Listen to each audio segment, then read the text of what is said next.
Hello, everybody, and welcome to Sake Revolution. This is America's first sake podcast. I'm your host, John Puma from the Sake Notes. I'm the administrator over at the Internet Sake Discord, and I'm the local sake nerd. No argument here.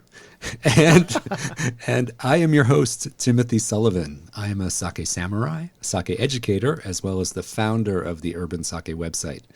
And every week, John and I will be here tasting and chatting about all things sake and doing our best to make it fun and easy to understand. Yeah, so that's right. So, John, what have you been up to this week? Have you had any sake adventures out there in the world? I've got a situation right now where my fridge has a lot of sake in it. Oh, that's a good situation to be in. Yeah, it is a good situation. So I'm trying to have as many sake adventures in the house as I can to try and pare down the existing stock. But, if you need any help paring down, just give me a ring, give me a call, I'll come over. Come on down, Timothy Sullivan. I will show you the couch wherein I do my sipping. Yes, the famous couch. The famous couch. There's a certain amount of reclining that needs to happen for optimal sipping, I have found. Yes. Well, and it's a lot of fun. Yeah, that sounds wonderful. So I like to see the dedicated the Puma sake fridge. Michelle likes to call it the party fridge. So that's great. Take from that what you will. Okay. How about you? Well, fall is creeping in and it is getting colder every day, and I am loving it. I am ready to look at the leaves change color and have some warm sake and put my sweater and my scarf on. I love the autumn. It's my favorite season. So I'm really happy this time of year. Yeah, I like the autumn as well because I kind of like the brisk air. It's kind of nice. It's nice and comfortable. Put a coat on. It's fun. I know a lot of people get a little. They already start missing the summertime, but I like spring and fall. Those are my seasons. Same here. All right. Well, we can talk about the cold temperatures, and that makes me think of one prefecture in particular.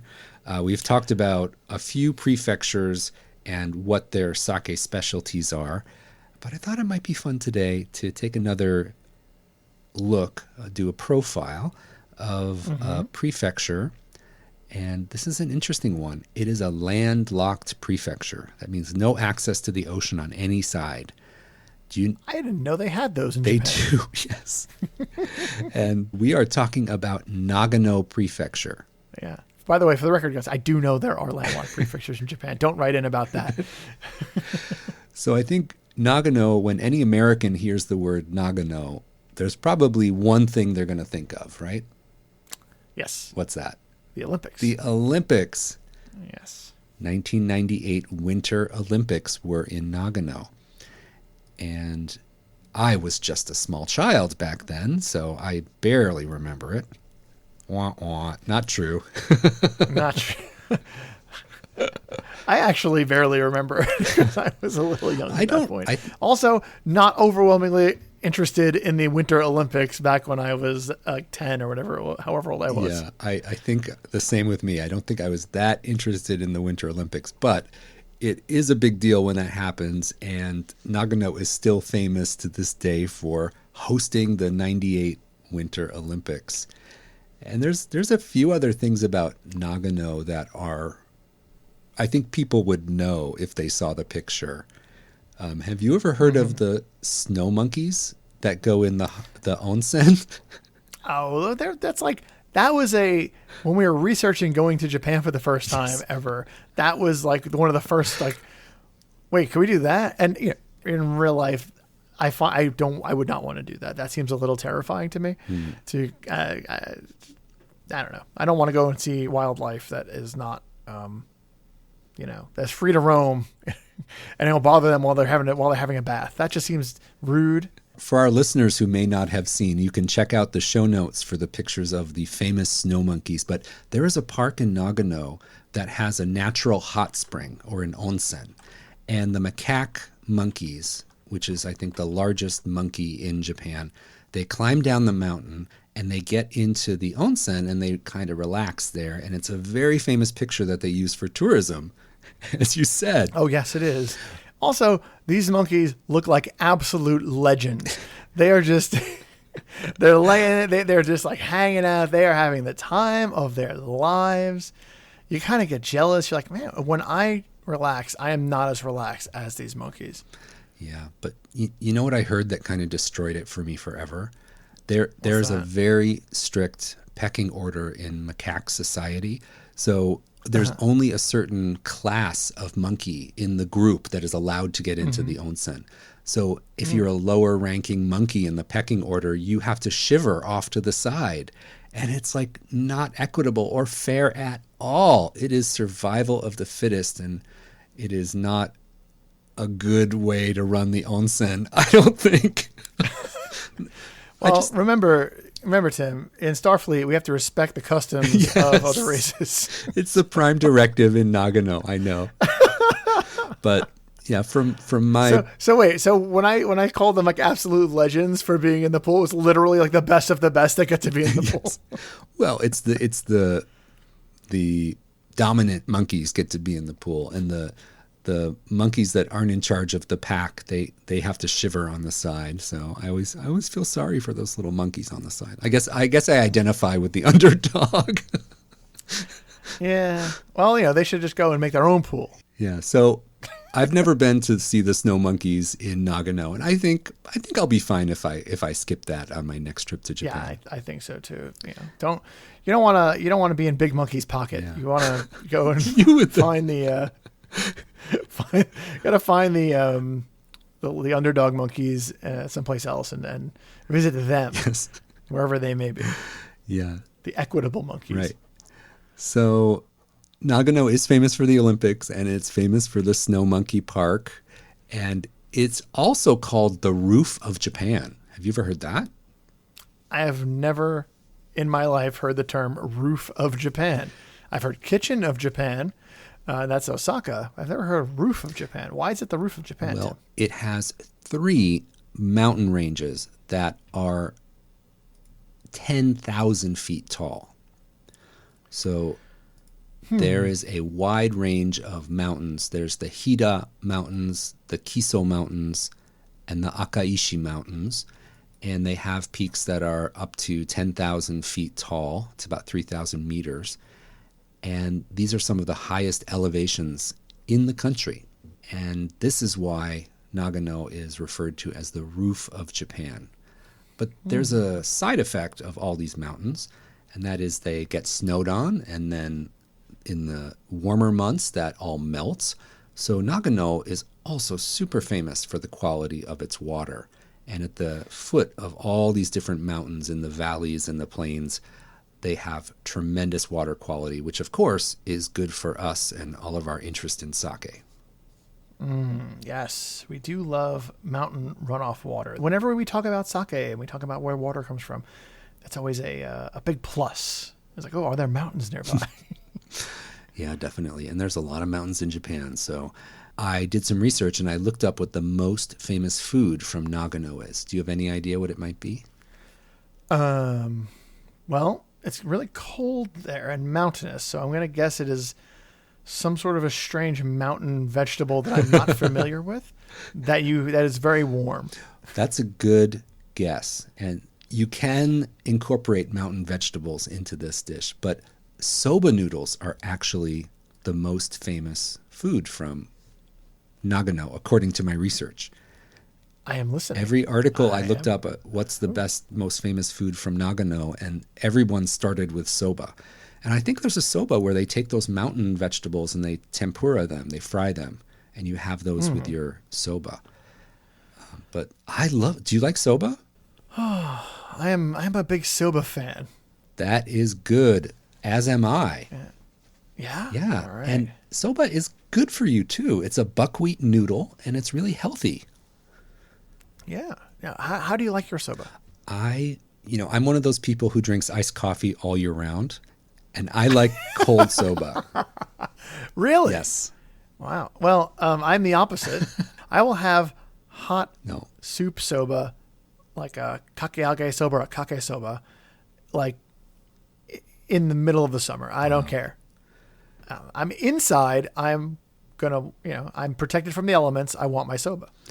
Yeah, I am exactly the opposite. Now I'm finding I'm the yin to your yang, Puma. Now we know why. Except for our whole Yamagata thing. That's different. Iced coffee versus hot coffee. Now we know. Yes. I like iced coffee too. Yeah. Like just also like hot coffee. You don't drink it in the end of January like I do. Did you have it was 41 degrees when I woke up this morning. Yeah. Did you have an iced coffee too? I had a big iced coffee this morning. Okay. All right, that settles Yep. it. And you would have had cold soba with it. Yes. Okay. If I was in Nagano, I'd be having cold soba right now. Excellent. Yeah. So what else did I have over there? We've got the Olympics back in 1998, and for the record, guys, I was not like 10 years old. 1998, I was more closer to 20. We have snow monkeys who may or may not be assholes. And No, there's no question about it. They are. And we've got soba. Yes. And amazing water. Well, What else do we have? Let's talk about sake now. All right. Yeah. I like so sake now that too. we've whet your appetite for all things Nagano, this is something that may shock you. Nagano has 79 sake breweries. Seriously? Yes, it is the second most breweries of any prefecture. And of course, John, you know what number one is, right?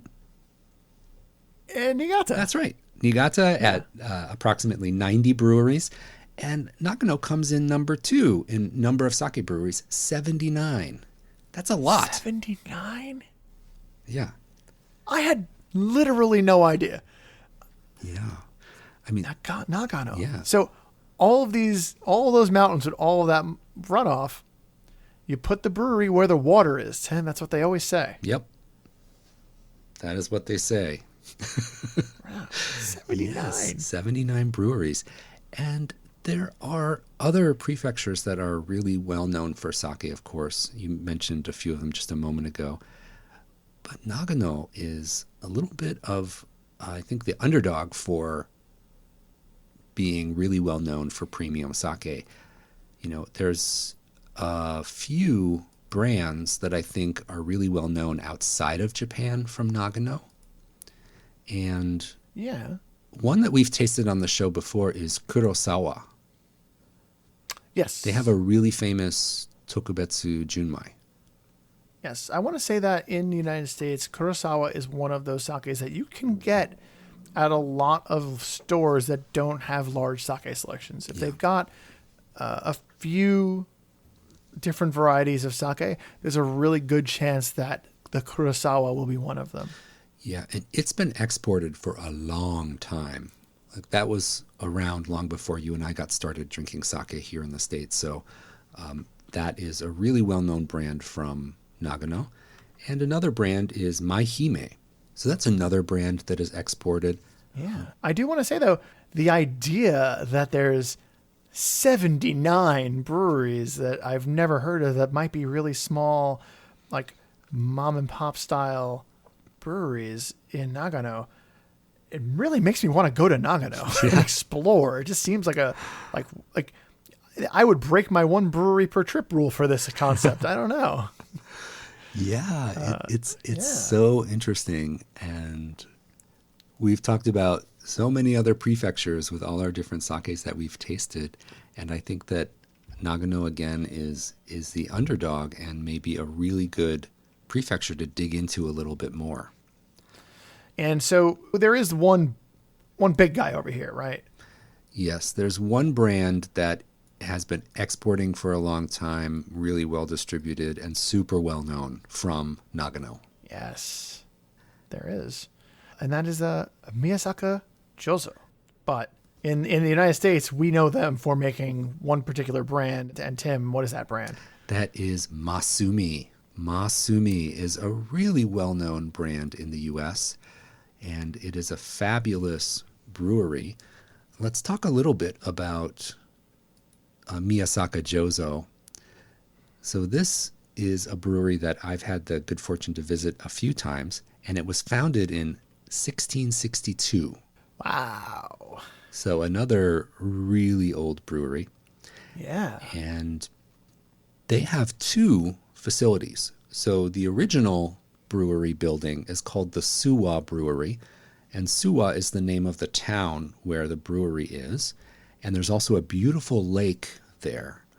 And when you visit Lake Suwa, on a clear day, you can see the top of Mount Fuji across the lake. It is one of the most gorgeous views in Japan. Oh, wow. You have to have perfect weather to see that, but it is like a clear shot right to Mount Fuji from the banks of Suwa Lake. Really beautiful. Have you ever had the privilege? I've seen it in pictures only. I've been to the spot where you're supposed to see it, but it's been cloudy the times I've gone there, or just not clear enough. Oh, well. And the other facility that Masumi has is known as the Fujimi Brewery, and that is in the mountains. So we talked about the mountains of Nagano, and this brewery, the Fujimi facility, is the highest elevation brewery in Japan. Really? Yeah. It is at 3,200 feet. That's... That is high up there. That is up there. You do some high altitude training when you work in their koji room. Yeah, so the Suwa Brewery was built in 1662, and the Fujimi Brewery in the mountains was built in 1982.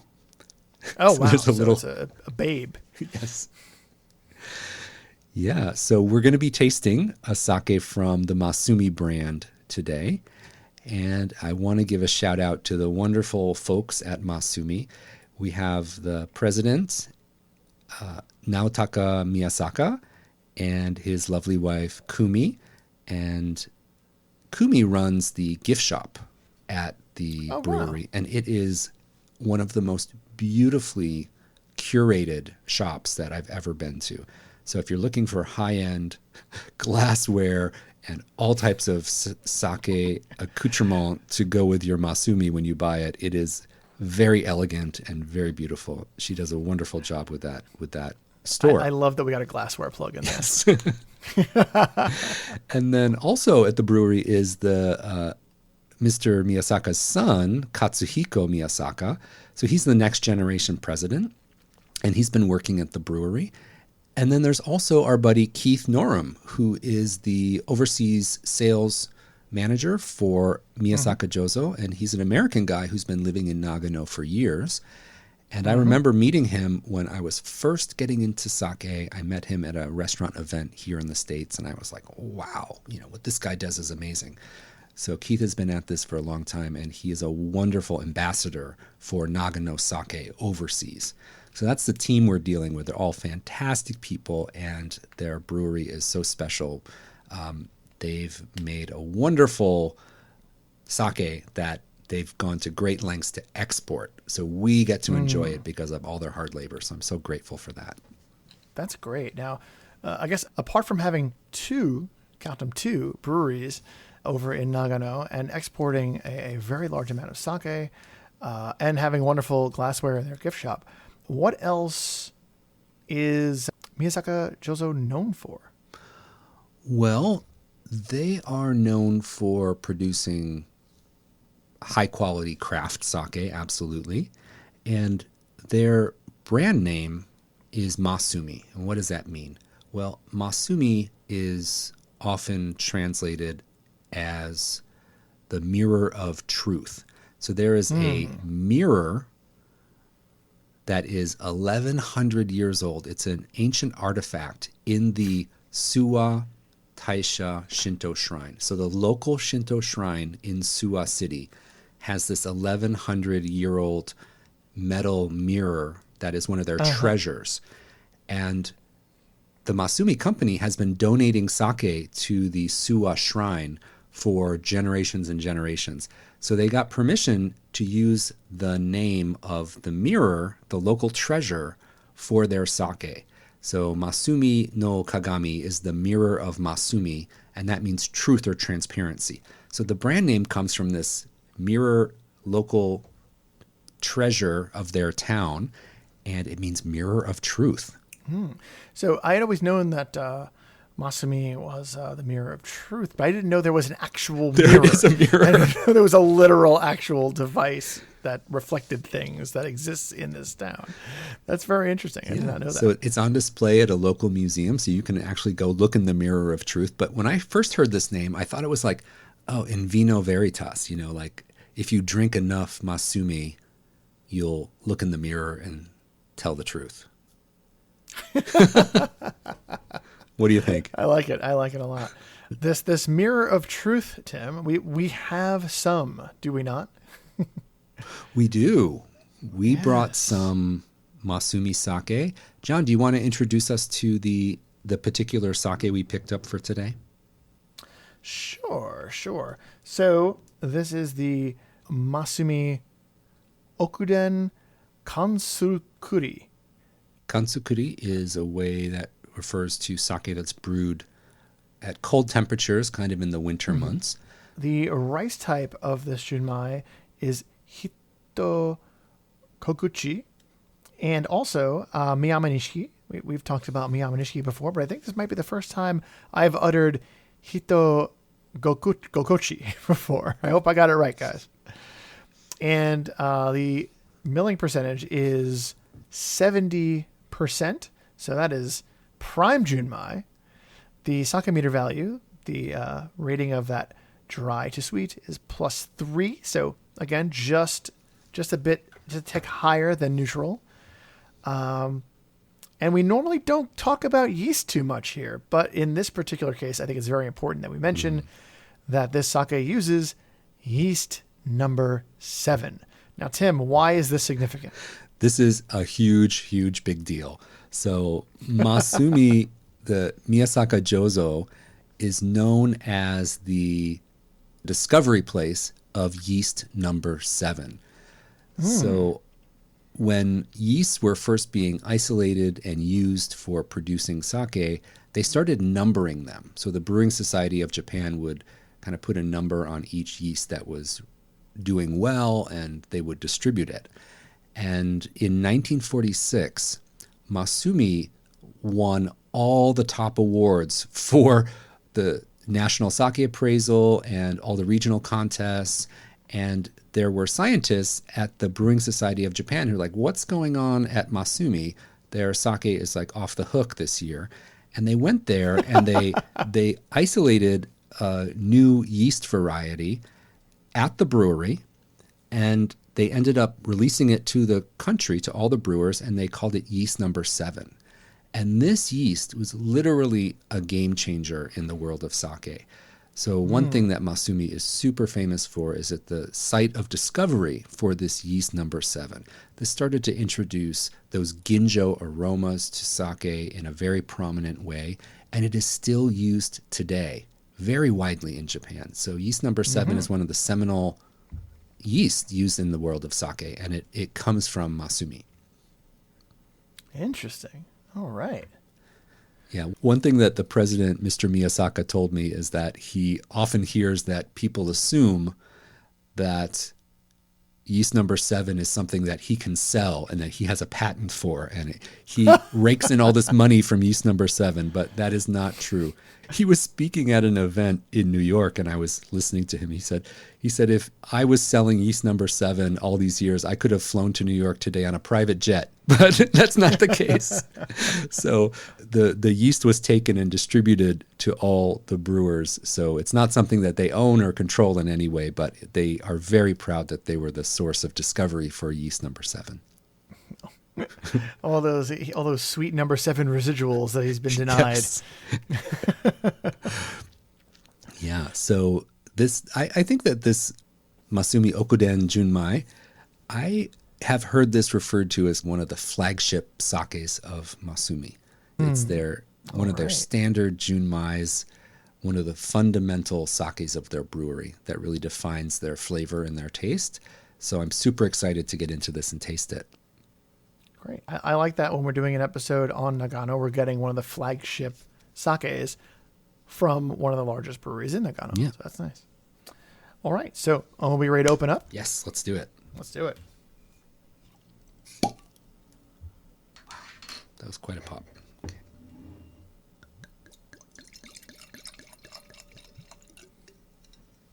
So what do you think? Looks nice and clear in the glass. I'm getting a slight amount of yellowing. Very, very slight. But it is clear, though. There's no haze or anything to it. All right, let's give it a smell. There's kind of a mochi rice aroma, I would say. It's definitely ricey but soft. It's an interesting aroma, don't you think? Yeah. It's definitely ricey, but there is almost a slightly candied quality to some of what I'm getting on the nose. And it doesn't make any sense to say candied rice, but there's a little bit of almost like a sweetness on the nose.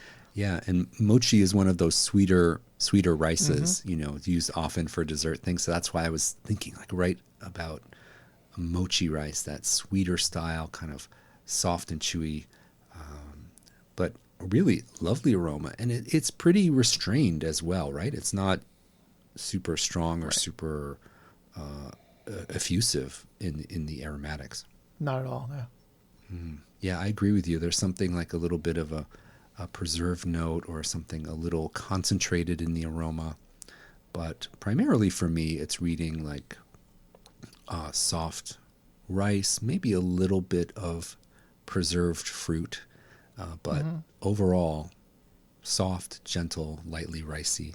I'm leaning a little more I'm getting almost something a little bit almost earthy. Like that might be the way I'm interpreting the rice. No, I totally understand what you're saying. There's a groundedness to this aroma. Yeah. It's got a lot of dimension to it, but it's soft and gentle. All right, let's give it a taste. Hello. That's really interesting. Yeah. The flavor is rich and smooth and yummy. It's really good. So, oh gosh, really good. What do you think? I think the aroma made me think that it was going to be a lot more rice forward or a lot more dominant in its rice and earthiness. That combined with perhaps that 70% milling. But there's so much more to this sake. And as soon as you taste it, you're just like, whoa, there's just a lot going on and in a good way. It has a thickness to it as well. Like there's a weight and a richness to the sake when it's on your palate. For me, the aroma was a little bit soft and light, a little ricey, a little earthy, like you said. That was a great description. And on the palate, it has a richness, and it's very smooth, almost velvety. Yeah, rich and smooth at the same time. Yeah. You usually don't get that. I think that when sake is rich, it usually smoothness is not really what they're thinking about. And here you have them kind of doing both. I kind of like it. This seems like it would be very versatile in the kitchen. And I think this would be very very versatile with temperature. Oh, yeah. Yeah. What do you think? You want to warm this one up a little bit? I think you could definitely warm this one up. Mr. Iced Coffee Man? Yeah. Yeah. I mean, when it comes to my sake, I am not an ice only on the rocks kind of person. I love warm sake. I am a huge fan of warm sake. And I think this would be great warmed up. It would make the texture even more velvety for sure. Yeah. What do you think about this finish? For me, the finish lingers on my palate. When you have a dry Junmai sake, from Niigata or something like that, it can be very crisp and kind of clean on the finish. And then it's gone. But for me, this has a richness to it that lingers and has a presence to it. It does stick around a little bit long. Not in a bad way. I do like that it's there. But it is a very long tasting experience. Yeah. It's not just a sip and then you go through and then you're done. No, this is lingering around. It's going to have an influence on the next thing you eat, I think. It's got good presence. It's got good weight, delicious flavor. And I'm going to make a bold statement here. I'm ready. This might be my Thanksgiving sake for 2021. What do you think about pairing this with Thanksgiving flavors? I can do that. You can do it? I think this will be, yeah. No, I can twist your arm. No. You inviting me over? Is that what's going on? You have to bring the stuffing. I was going to bring the sake. I think this would work with I want to have this with some turkey. Yeah.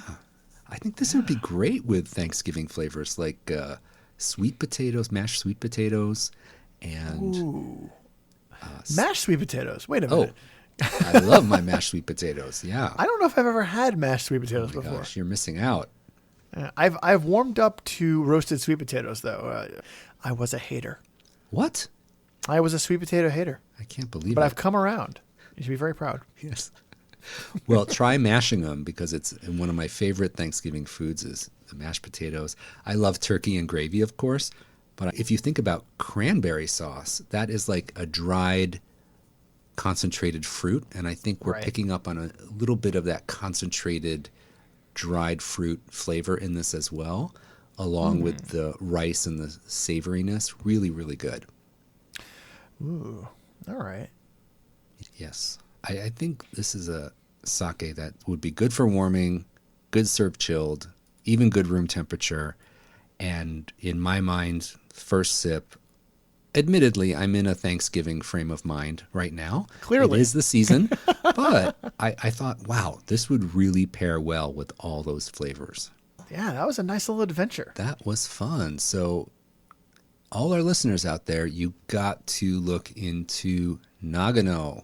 This could be the sleeper sake prefecture of 2021. So we want to get everyone drinking Nagano sake as much as possible. And if you have a chance, try this wonderful Masumi Okuden. It is delicious. Excellent. Well, John, thank you so much for tasting with me. It's fun as always. And I want to thank our listeners as well for tuning in. We really do hope that you're enjoying our show. Now, if you would like to show your support for Sake Revolution, the best way to help us out right now would be to back us on Patreon. Patreon's a service where you can sign up for a monthly subscription, and that money goes to help producing our show, editing, website hosting, and all the other costs that go into producing Sake Revolution. And you can go ahead and do that over at patreon.com/Sake Revolution. Now, these are hard times, and if contributing in that manner isn't the best thing for you right now, don't worry about it. Just by listening, you are also supporting us. When you tell your friends about it, when you leave us a review on your podcast platform of choice, when you subscribe, all of these things really help us out. Even the good vibes you send our way, we really do appreciate it. It makes getting up and doing this show every week so worth it and so much fun. And we really do appreciate all of our patrons, all of our listeners, and all of those of you who help spread the word and leave us reviews. So appreciative. So thank you so much. And as always, if you would like to learn more about any of the topics or any of the sakes we talked about in our episode today, be sure to visit our website, sake-revolution.com. And there you can check out all the detailed show notes. And if you've ever wondered where we come up with our episode ideas, we solicit a lot of them from emails that we receive at feedback@sake-revolution.com. So when you've got questions, comments, ideas, we do listen and we do use them. So keep them coming. With that, I want to tell you all to please raise a glass. Remember to keep drinking sake and kanpai.